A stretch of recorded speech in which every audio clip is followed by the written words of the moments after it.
To play gold clues, we have to find 3 Paw prints. 3 paw prints, right, and we have to find our first Clue.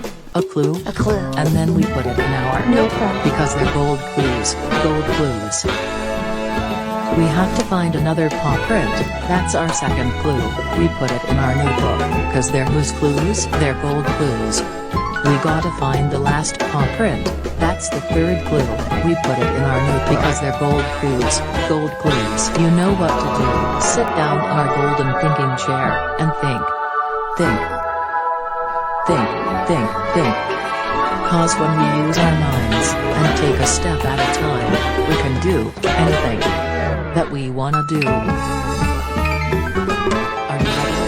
It's time to play gold clues to figure out what Poppy can do with her dog. Will you help?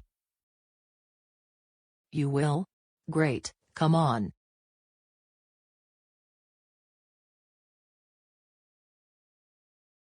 A clue, a clue.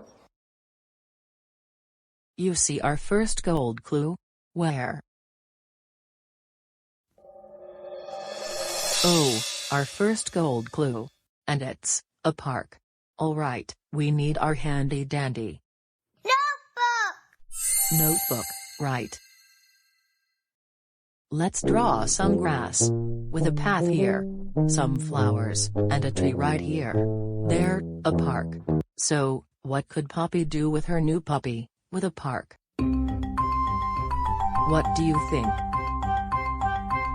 Oh, good idea. But let's find 2 more clues, just to be sure. Come on.